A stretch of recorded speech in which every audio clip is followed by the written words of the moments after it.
저는 잘하고 싶었습니다. 동료 시민들의 삶이 조금이나마 나아지게 하고 싶었습니다. 특히 서민과 약자의 편에 서고 싶었습니다. 그리고 이 나라의 미래를 대비하고 싶었습니다. 9회 말 투아웃에 투스트라이크이면 원하는 공 들어오지 않아도 스트라이크인지 볼인지 애매해도 후회 없이 휘둘러야 한다고 생각합니다. 상식 있는 동료 시민과 함께 대한민국의 미래를 위한 길을 같이 만들고 같이 가겠습니다. 한동훈 후보는 젊음과 새로움으로 우리 정치에서 수십 년 군림해온 운동권 정치를 물리치고 탈진영 정치, 탈팬덤 정치 시대를 열 잠재력을 가지고 있는 분입니다. 어제와 전혀 다른 정치를 기대할 수 있습니다. 한동훈 후보는 기존의 우리 당원과 보수층을 재결집시킬 수 있을 뿐만 아니라 청년층 및 중도층과도 공감대를 이룰 수 있는 분입니다. 더불어민주당은 민생을 잘 챙길 것이고요. 그리고 국민 삶에 더욱더 밀착된 정책들을 내놓으면서 혁신하는 모습 보여드릴 것입니다. 김대중 대통령도 이선 후퇴 여러 번 했습니다. 지금처럼 사법 문제가 없어도 그랬어요. 선거를 잘 치르기 위해서라도 조금 그런 양보가 있었으면 좋겠습니다. 네, 한 주간의 여론 흐름 짚어보겠습니다. 홍형식 한길 리서치 소장, 배종찬 인사이트 K 소장 나오셨습니다. 두 분 어서 오십시오. 안녕하십니까? 네, 배 소장님, 윤석열 네. 대통령 지지율이 NBS RN서치에서는 소폭 상승했고 리얼미터에서는 소폭 하락했습니다. 네. 한 주간의 지지율 영향을 미친 요인은 어떤 겁니까? 공통적으로 소폭의 변화입니다. 그래서 네. 계속해서 윤석열 대통령 지지율이 긍정 지지율이 30% 내에서 조금 올라가고 조금 또 다시 내려가고 이런 현상이 계속되고 있습니다. 그러니까 3개월 전, 6개월 전에 대통령의 국정 지지율 조사 결과와 큰 차이가 없습니다. 박스권에서 계속 오르락내리락 등락을 거듭하고 있는 추세 결과로 나타나고 있습니다. 네, 홍 소장님, 총선 전망 여론조사 좀 살펴보겠습니다. 내년 총선에서 야당의 민주당을 지지하는 응답이 최근 여론조사를 보면 더 높게 나타나고 있습니다. 이 같은 흐름이 앞으로 이제 총선 여러 달이 남았습니다. 계속 이어질 것으로 보세요, 아니면 어떤 변화가 있을 것으로 보세요? 기간마다 이제 약간의 차이는 있는데 뭐 네. 민주당이 앞서는 경우도 있고 어떨 때는 국민의힘이 앞설 수도 있는데 내년 총선에서 여론조사로 총선을 예상을 하려면 한 세 가지 차원에서 봐야 될 겁니다. 네. 첫째는 전체 정당 지지율에서 국민의힘과 민주당의 어느 정당의 지지율이 높으냐. 두 번째는 무당층에서 다음 총선에서 어느 후보를 지지할 것인가를 물었을 때 무당층에서 어느 당 후보가 더 높으냐. 네. 세 번째는 수도권에서 어느 당의 그 지지율이 높으냐. 이 세 차원을 봐야 될 겁니다. 그러나 이제 그것을 가장 큰 틀로 봐서는 정당 지지율로 나타나는데 현재로서는 뭐 국민의힘이 좀 더 높은 경우도 있지만 민주당이 좀 더 높게 나오는 경우가 더 많은 이런 추세가 이어지고 있고 그런데 이것이 다음 총선까지 그대로 이어질 것인가 이 부분은 지금 좀 더 두고 봐야 될 것 같습니다. 당장 네. 국민의힘 뭐 이 비대위원장이 들어섰고 내가 볼 때는 다음 총선은 어느 당이고 간에 크게 개혁 혁신하는 쪽이 이길 가능성이 있기 때문에 정당 지지율은 좀 더 지켜봐야 될 겁니다. 프레임은 어떻습니까? 그러니까 정권 견제냐 아니면 안정이냐, 국정 안정이냐 이 지지율도 계속 조사가 나오고 있지 않습니까? 그래서 이제 총선을 전망하기 위해서 정당 지지율만 보기 어려우니까 네. 아까 말씀드렸듯이 가장 많은 국회의원 의석을 갖고 있는 수도권 지지율, 그다음에 무당층의 행방, 그리고 제일 중요한 전선이 현 정부에 대해서 견제냐 안정이냐 이 지표까지 다 봐야 예측 가능하다는 겁니다. 네. 배 소장님, 네. 오늘 나온 RN서치 조사를 보면 부산 경남 PK 지역에서 윤 대통령 지지율이 상승했습니다. 네. 부산 엑스포 유치 실패 여론 이게 돌아선 것으로 봐야 합니까? 좀 다르게 봐야 될 것 같아요. 부정적인 요인이 있긴 하지만 네. 이제 총선이 가까워지면서는 어떤 현상이 되냐면 부산에서 그렇다고 해서 부울경에서 급격히 또 올라간 건 아닙니다. 그런데 지지율이 변화가 있다는 건 두 가지입니다. 하나는 위기, 또 하나는 변화. 위기는 뭐냐면 결국 총선이 다가오면서 위기감에 따른 결집, 이 현상도 하나. 변화는 뭐냐면 부울경 지역이니까 PK니까 울산, 경남이 다 포함됩니다. 김기현 전 대표의 사태 뭔가 변화가 있는 것이죠. 네. 또 장제원 의원의 불출마 변화가 있는 것이죠. 또 한동훈 비대위원장의 등장, 변화가 있는 거죠. 이런 변화가 부산, 울산, 경남에서 또 일단 위기감에 따른 결집과 함께 변화에 따른 기대감, 이게 조금은 작동이 돼 있다고 봐야 되겠죠. 홍영식 소장님, 여야 모두 뭐 수도권 민심의 촉각을 곤두세우고 있잖아요. 얼마 전에는 국민의힘 뭐 자체 여론조사 결과가 흘러나오기도 했는데 총선에서 여야 수도권 성적표 어떻게 예상하십니까? 일단 민주당은 아마 크게 이기는 거로 자신하는 것 같습니다. 네. 그리고 이제 국민의힘에서 이 자료가 왜 나오는지는 모르겠는데 서울 지역의 49개 지역구 중에서 6개 지역구만 이긴다. 이런 지금 자료가 나온 적이 있죠. 네. 이제 만약에 국민의힘 그 자료를 놓고 본다면은 지난 21대 총선보다 더 어려울 거라는 전망이거든요. 왜냐하면 지난 21대 총선에서는 서울에서 8석을 얻었던 걸 알고 있습니다. 그럼 그보다 2석이 더 준다고 이야기를 하면은 수도권에서 지난 총선보다 더 줄어들 수가 있겠죠. 그러나 네. 이거는 아까 이야기했지만 한동훈 비대위원장이나 뭐 배 소장이 이야기하는 국민의힘의 어떤 변화 이런 과정 전의 상황을 두고 염두에 두는 거고 아마 이런 비관적인 전망을 두고서 하나의 어떤 타개책으로서 한동훈 비대위원장을 국민의힘은 카드를 쓴 것 같습니다. 네. 그러나 지금 이제 제가 말씀드리는 거는 요 이전의 어떤 그거로 놓고 본다면은 국민의힘이 지난 총선만큼이나 어렵다. 거기다가 지난 총선만 해도 수도권이라 그러면 서울, 경기, 인천 정도가 수도권이었는데 이제는 그것이 광역화되는 과정이 되고 총선에서 패배는 전체 선거에서 큰 패배로 이어질 수 있기 때문에 굉장히 어려운 결과가 나올 수가 있습니다. 서울 그 여론조사 흘러나온 게 한동훈 비대위 체제를 가기 위한 하나의 수순이다 이렇게 해석을 하시는군요. 저는 그와 더불어 친윤 중진에 대한 일선 후퇴에 대한 압박이 아니었나 이래 봅니다. 배 소장님, 네. 갤럽 조사를 보면 메가시티 승부를 띄웠던 경기 인천 지역의 지지율에서 국민의힘이 민주당의 큰 격차로 지금 떨어지는 모습인데 메가시티 승부수에서 민심이 후퇴한 이유는 어디에 있습니까? 우선 인천 경기가 지역적으로 야당 강세 지역 추세가 계속 이어져 왔어요. 그거는 네.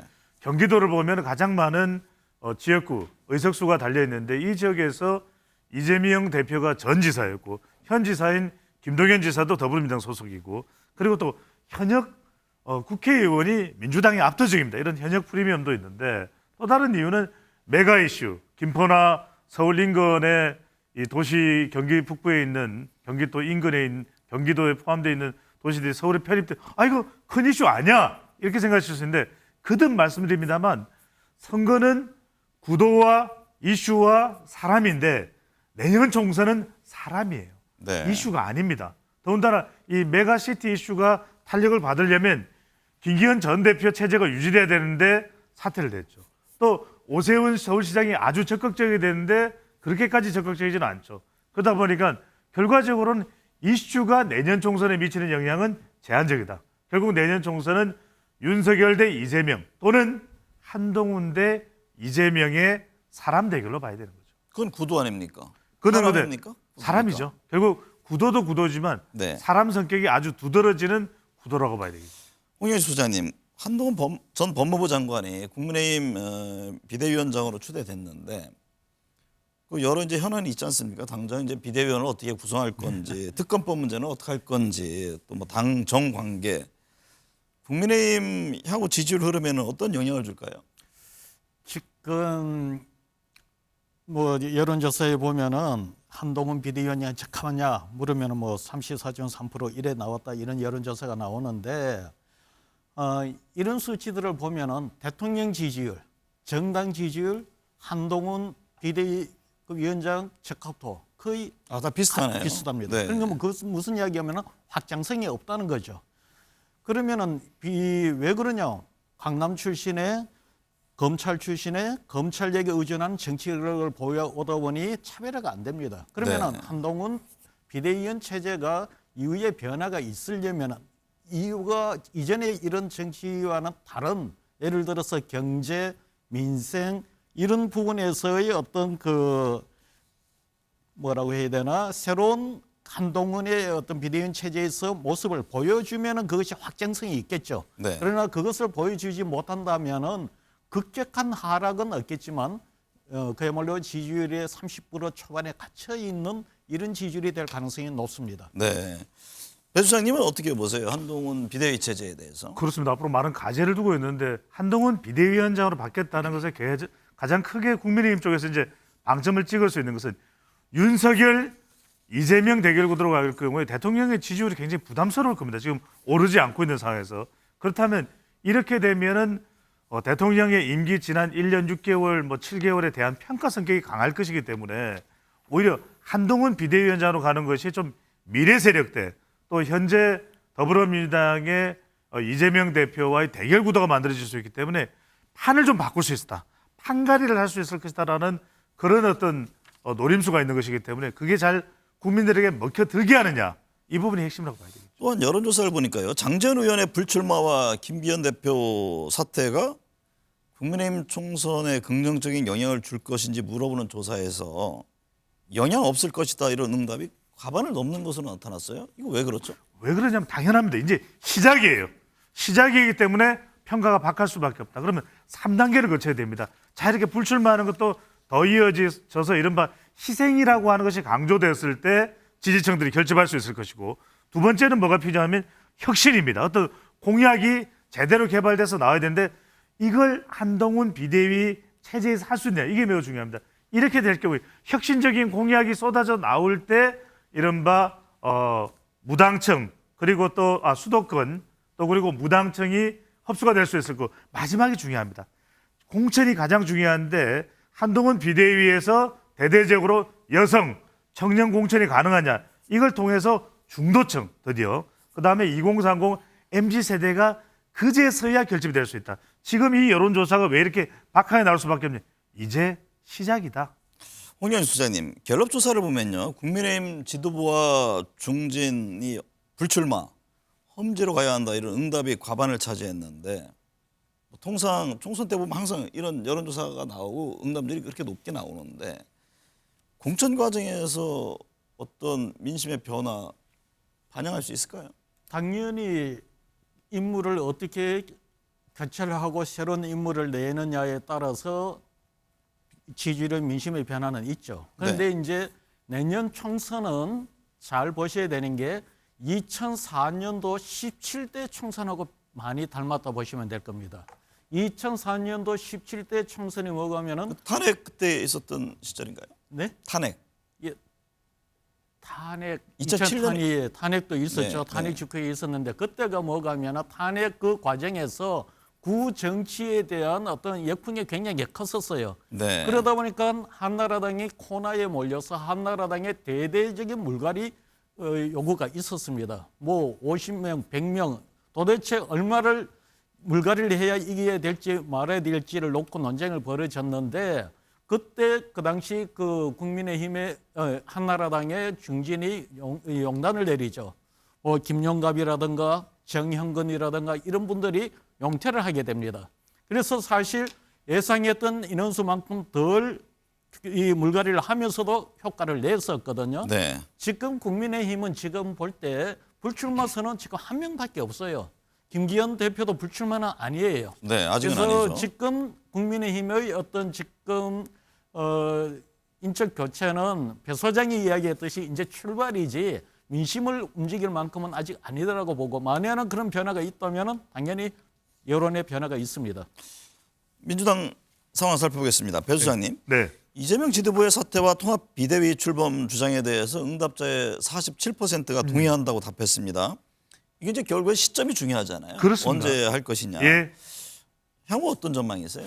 이게 늦어지면 안 된다는 이야기겠죠. 그래서 뭐 여러 가지 시나리오가 나오긴 하지만 이재명 대표가 결단을 내릴 수 있다면 그 내릴 시점이 2월 말 3월 초까지 너무 늦어지면 안 된다. 오히려 빨리 해서 민심을 바꿔야 된다. 이게 이제 여론조사 결과라고 봐야 되겠죠.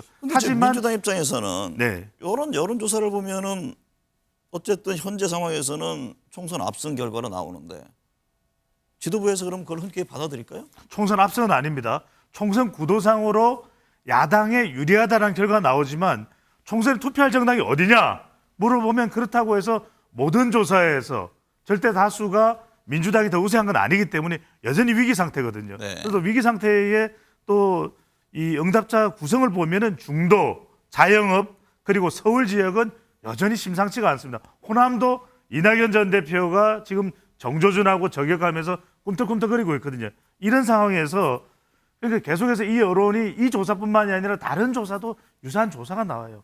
통합 비대위를 구성해라. 이낙연 대표가 이제 거취 표명이 필요하다. 사퇴를 이야기하겠죠. 왜냐하면 이런 리스크 때문에 그렇습니다. 재판 리스크가 계속될 거예요. 줄어들지가 않아요. 두 번째는 이낙연 리스크입니다. 이낙연 전 대표가 총선이 아니라 대선을 목표로 하고 있다면 멈추지 않을 거예요. 세 번째는 뭐냐면 확장 리스크인데 이재명 대표도 그렇고 송영길 전 대표 건도 그렇고 확장이 안 돼요. 어디로? 중도, 서울 그리고 자영업층으로 확장이 안 됩니다. 이것 때문에 빨리 거취를 표명을 하는데 다만 이걸 정성적으로 좀 분석을 해보면 수치는 이런데 이재명 대표는 사퇴할 것 같지 않아 보이거든요. 그래서 이게 민주당으로서는 상당히 부담이 되고 있는 상황입니다. 자, 이제 어떤 전략적 선택을 할지는 두고 봐야 되는 예. 건데 이제 방금 이제 배 소장님 말씀에 대해서 제가 우리 홍 소장님께 여쭈면 어쨌든 지금 뭐 국민의힘 안에서 낸 자료를 봐도 그렇고 최근에 일련의 여론조사를 보면 특히 이제 수도권 같은 경우에는 민주당이 크게 앞선다라는 결과가 나오잖아요. 근데 그러면 어떤 근거를 갖고선 지금의 체제를 바꿔야 하냐 이런 또 질문이 나올 수 있잖아요. 현 지도부 입장에서. 국민의힘 입장에서는 아니, 민주당 입장에서. 민주당 입장에서 네. 자 민주당 입장에서는 이전의 여론조사를 놓고 보면은 좀 앞선다라는 그런 관점에서 아마 이재명 대표가 버티는 부분도 그런 부분이 있을 겁니다. 그러나 아까 제가 말씀드렸습니다마는 이재명 대표와 윤석열 대통령의 호감도는 지난 대선 이후에는 한 10% 정도씩 내가 볼 때는 이상 떨어졌을 겁니다. 네. 그것은 달리 말해서 양 진영이 강하게 붙는다 손치더라도 이 부동표 그 윤석열과 이재명 대표자는 이 부동표가 굉장히 커져 있는 이 상태에서 다소 앞서는 상황에서는 양당 어느 쪽에서든지 혁신하고 큰 변화가 이루어지면은 그 보류하고 있는 유보하고 있는 그 지지층의 한쪽으로 몰려버릴 수가 있습니다. 네. 그래서 판이 순식간에 뒤집혀 버릴 수가 있습니다. 여러 이제 변수가 계속 살아있다 이 말씀인 그렇죠. 거죠. 네. 그러다 보니까 지금 이재명 대표 입장에서는 사실 내가 볼 때는 이재명 대표는 다음 총선에서 대승이 목표가 아니고 당의 장악력을 극대화시킨 선거 결과를 원하는 것 같아요.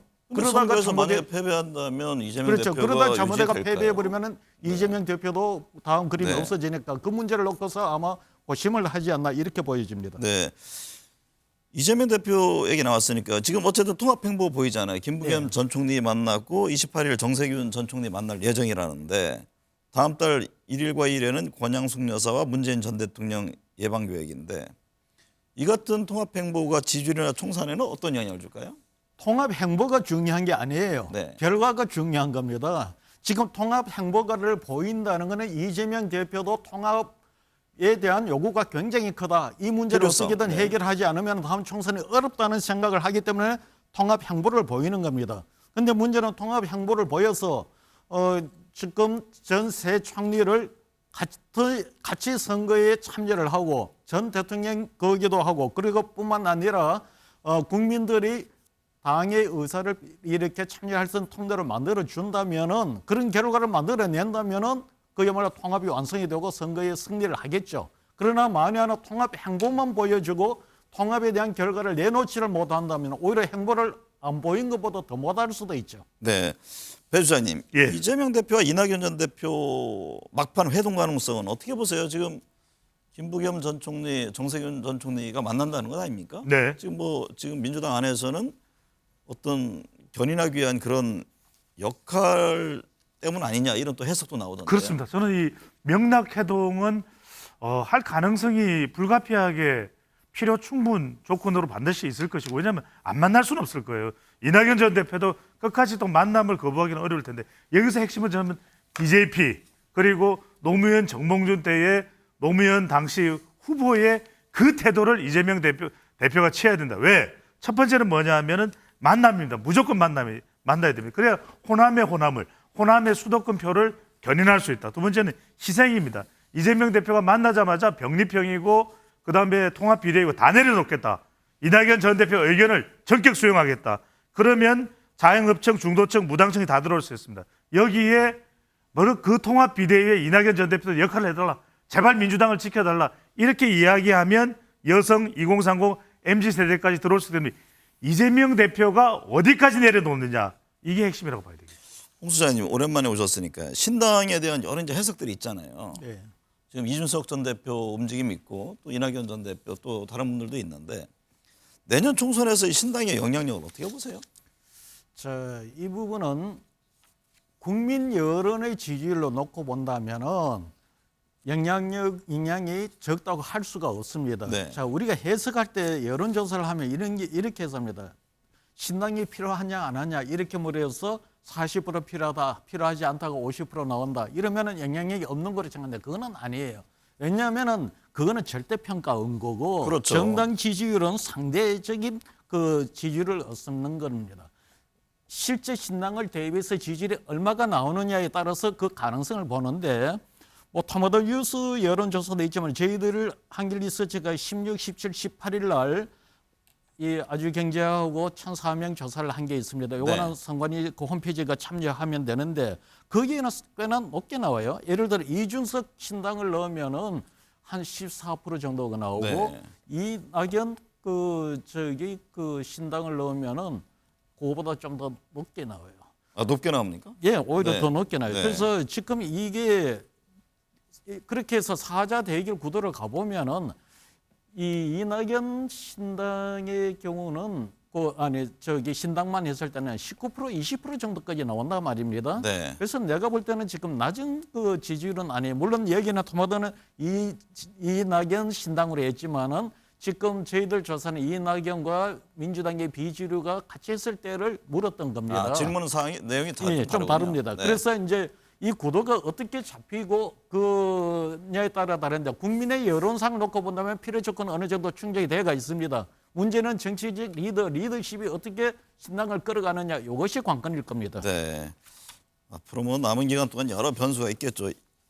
변수장 이번 주에는 어떤 점 특히 눈여겨볼까요? 네, 당장 내일은 아닙니다. 내일은 크리스마스고요. 잘 쉬시고 또 26일 날 이제 한동훈 비대위 체제를 출범하는데 과연 비대위원들이 누구로 인선되느냐 이 점이 중요할 것이고 민주당이 28일 날 이제 특검 추진합니다. 과연 이것에 대해서 어떻게 여야 간이 대응하냐 이 부분이 상당히 연말 가장 큰 변수로 보입니다. 홍익 수사님은 어떤 점을 눈여겨봅니까? 똑같은 이야기인데 결국은 지금 양당에서 혁신 경쟁, 개혁 경쟁으로 들어갔습니다. 여기서 연말 연초를 통해 갖고 누가 실제 국민들 지금 핵심 지지층은 말하는 것이 아니고 네. 중도층과 미래 세대들을 잡을 수 있는 혁신한 계획안을 내놓을 수 있느냐가 네. 관건입니다.